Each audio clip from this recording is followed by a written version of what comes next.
We had one of the founders in the group recently say that doesn't think that the culture's that significant because he's tried it and it didn't work. And my immediate response to that was, do your people live it? He says, no, they don't live it. Do you live it? Well, yes, I do live it. Okay, but you're tolerating people that don't live it. So you're not living it. Are you living the culture? Are you living the culture? Are you prepared to hire and fire to it? So when we hire people, are we hiring them on that culture? Are we firing them on that culture? It's that difference.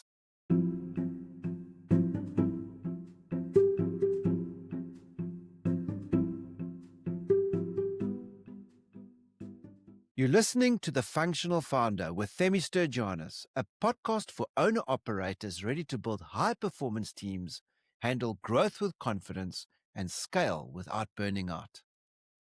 Functional founders, I had a little bit of a breakthrough recently. I belong to call it like a founders network group, which is quite cool because we sit around the table once a month and we really discuss our businesses, figure out what's working, what's not working. And there's no fixed agenda. We're just sharing information and knowledge. But one of the interesting things that came up was we were discussing the culture and how important that is in a company. So with LabWorks, I think it's very important. How important is culture in growing a business?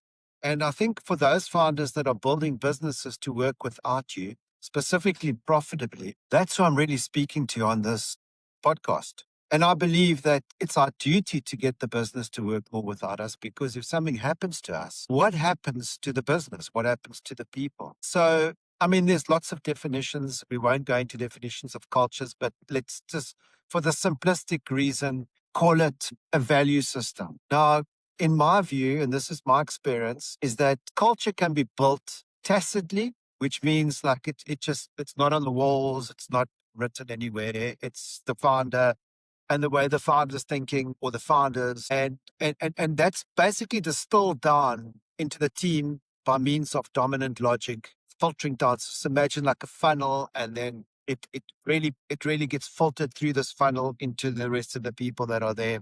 And it like just happens by, you can call it by accident, really. And that becomes the culture of the business. And there's another way, which is like forcing the culture on the team. And maybe forcing is a little bit of too much of a direct term.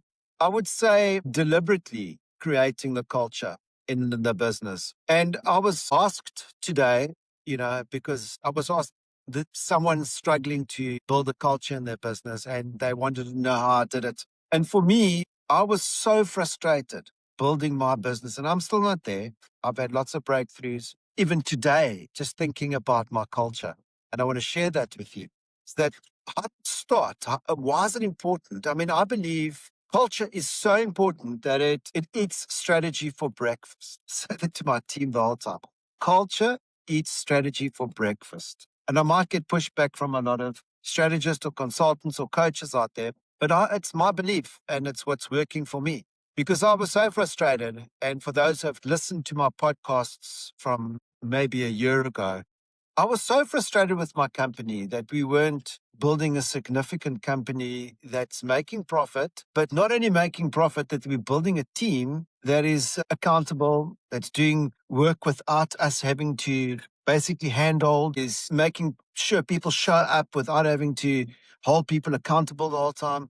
How do we do that in a business? And I think a lot of us have tried this. We get to a stage where, and this happened to me, where I've built a business and then it operates. And the minute I step away for 2 months or a month, it falls apart and people just don't do what they're supposed to do. They're not getting back to clients, or they hiring the wrong people, or they're just not following protocol when it comes to managing a site. This happens, and it just like it would collapse the whole time. And I'm a coach, and this happens. So I decided one weekend I'm going to take a break, and I'm going to deliberately make the decision this weekend. Am I closing my business, or am I going to carry on building it? And if I'm going to build it, then how am I going to do it? And let's say, for the sake of a great blessing, I decided at that stage, being away from the riffraff, going to my holiday cottage, which is on the Breda, and just taking a walk on that road out in the wild, really thinking about my business deeply. and saying to myself, am I going to grow this business or am I going to close it? Because I'm so frustrated. I mean, I could run a coaching business, I could run quite a few other businesses and make a lot more money with less stress. Why am I sticking it out in this business? And I said to myself, Themi, you know what?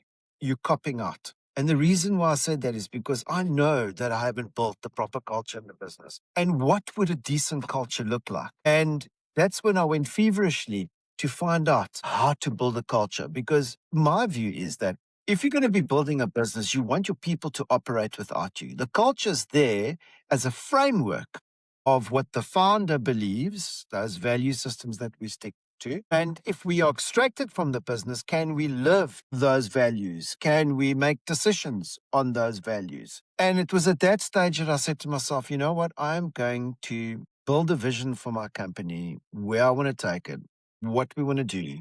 And we're gonna stretch it, because us as leaders, we need to, I believe, we need to create that vision for people to step into. And when I say step into it, it's our job to make sure that our people never stay in inertia, or they never stay stagnant, that there's always room to grow, that there's like, guys, our vision is so big that any one of our companies' people can grow towards this vision, and there'll be room for them to grow.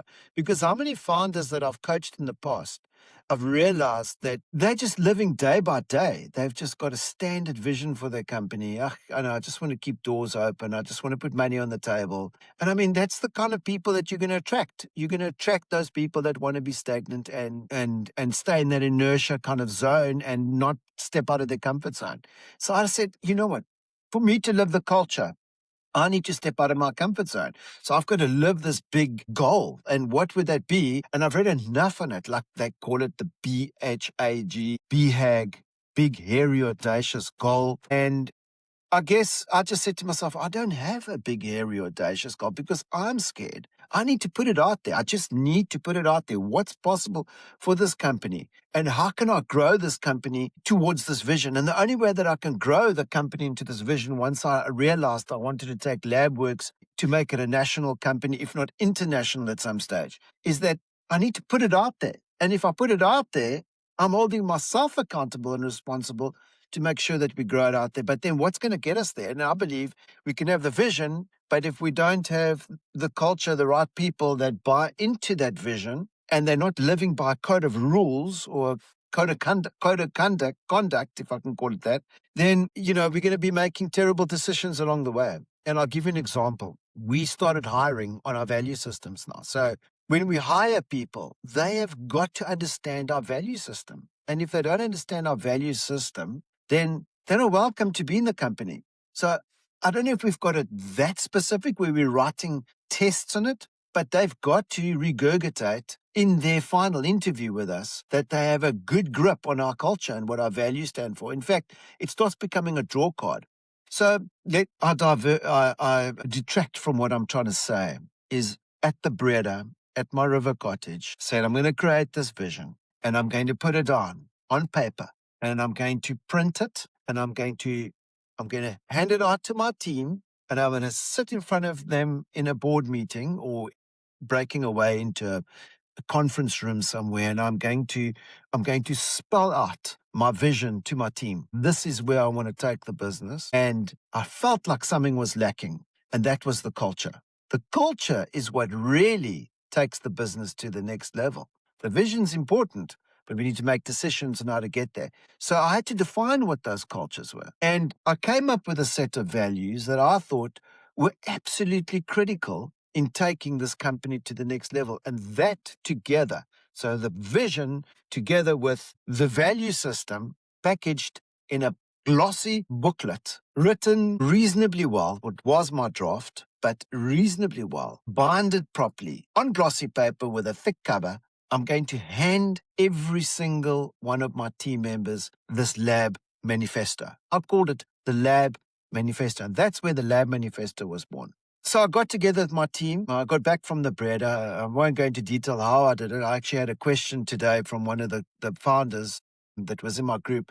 How did you develop this? And I mean, that's a topic for a separate discussion. You can WhatsApp me. I mean, not WhatsApp. You can message me below I get back to all my messages and ask if this is something of interest to you. I'm happy to unpack it in more detail. I'm even happy to share my lab manifesto with you. But you got to ask for it, otherwise I wouldn't know whether I should give it to you or not. And I've shared it with my CEO founders in part of this group, and they all found it very valuable because it's given them a roadmap of how to do theirs. So that gave me so much energy that I got back to Cape Town. I had these printed. I sat with my team. I spelt out the vision. I spelt out the culture, and I delivered it on a presentation to my team. I was neatly dressed to show that I'm absolutely committed to building this business with them. And it gave me an extra spring in my step that I never had before. In fact, the lab manifesto is so important that I start giving it out to employees that join. So employees that come in, I give it to them to read. They need to understand the lab manifesto. Oh, so you joined the company. Have you read the lab manifesto? No. Why not? Why did we not give the lab manifesto for them to read? We even got it in a PDF format. It's like, and this is my finding, is that it created a lot of momentum in the beginning, but it can fade. And one of the questions was like, as a founder, how do we keep the value system going? You know, it doesn't matter what kind of people you got working with you. They need to have a set of decisions or a set of values to make decisions on. And to give an example as well, we just had one of our team members leave us because we had to make the decision to deliberately get rid of an employee because they're not living the value system of integrity. And if they're not living the value system of integrity, then it's not me making the decision anymore. Guys, we're buying into this. This is the value system of the business. This is the lifeblood of the business. This is the chair. And I always talk about the chair in the business. We're sitting with a team of people. This is the chair. And what does the business have to say about this decision? Well, the business says, and they will come up with it, that we're not living the integrity of the business. So therefore, we've given the person enough time to come right. We need to make a decision to let go, no matter what the consequence is. And you can listen to one or two of my previous podcasts. You will see I've discussed this again. I'm not going to bring it up here again. But it's so important for us to have a culture that we live by. We had one of the founders in the group recently say that doesn't think that the culture's that significant because he's tried it and it didn't work. And my immediate response to that was, do your people live it? He says, no, they don't live it. Do you live it? Well, yes, I do live it. Okay, but you're tolerating people that don't live it. So you're not living it. Are you living the culture? Are you living the culture? Are you prepared to hire and fire to it? So when we hire people, are we hiring them on that culture? Are we firing them on that culture? It's that difference. And the example I like to use is in my time of running pizza chains, or at least 2 branches, I realized that people can get store blind. Okay. Management can get store blind. And it was frustrating for me because I would walk into one of my outlets. And if you can imagine a Coke fridge, display is very important as a franchise outlet. So imagine a Coke fridge, all with red cans. And in the middle is Pride, is a empty cream soda can or bottle, even worse, not even a can, that's in the fridge that one of the drivers was drinking from, and he wanted to keep it cool, so he keeps it in the fridge. So I never said a thing the whole morning. Okay, maybe an hour or two. I didn't say a word. I just wanted to observe, and I realized that even management was overlooking the obvious. I mean, they knew that's not tolerated, that there's an SOP for it, standard operation procedures manual. They've been on head office training. They've had training by me, but yet we still oversee it. And here's the thing, that I believe I am not reinforcing it enough. So, because I realized some people need to be led. You just can't expect people to have all the initiative in the world. We as leaders, we have that initiative. And one of the value systems that I have in my business is initiative. So I didn't have it at the time, my value system, when I had my pizza branches. And I wish I did, because I would have referred them to, guys, we walked past this cream soda bottle. Do you think we're living our values? Let's just take that specific value. We don't even know. Or which of our values do you think we're missing? And coach them into, instead of telling them, guys, we're not living a value of initiative. It's like, which of those values are we missing out on today? And let them come up with it. Even as like I would at that time, if I look at my younger me, which is 25 years ago, I would say, okay, let's stand around here quickly. Let's use this as an example. Here's our manager, and here's our cashiers, and even here's the kitchen staff. Let's look at our value system. What is it? Let's take one of those value systems. Let's take initiative. Where are we being? Where do you think we either practicing or not practicing initiative here? And leave it with them. That's what I would have done because of the knowledge that I have now, using my business now, and I'm not living it enough. I wish that I've realized even in this session, I'm onto something good, but I need to reinforce it. Otherwise, it's just going to end up like that empty cream soda bottle where people just see it on the wall, that mission vision statement that everyone sees and they don't live up to it. Okay. It needs us as leaders to be absolutely committed. And if we're not committed to hire and fire on those value systems, to coach in it, to point it out in our meetings, to reward people on that's living the value system, like then we're going to end up saying that the culture doesn't work and I can't leave my business because it falls apart without me. Do you get the thing here, guys? Is that it has to start with me. I need to take ownership of it as the leader, and then the dominant logic will filter down. But we're too light-hearted about what does it really mean to take commitment. So, guys, that is my little rant for this week. I hope you enjoyed it. I grow this community from people like you listening to it. Please subscribe to my YouTube channel or to my podcast channel on Spotify or on Apple Podcasts. You will find it there, The Functional Founder. Please click on it. Please follow it and comment on it. I get back to all of my comments. And if anyone's interested to see the Lab Manifesto, I'm happy to share it with you. But just comment and subscribe and I will send it to you. Okay, guys, until next week, see you soon. Thank you for joining the Functional Founder. This podcast grows through you, our founder community. Please share this with someone who needs it and click on the subscribe button. That way, more people can join us.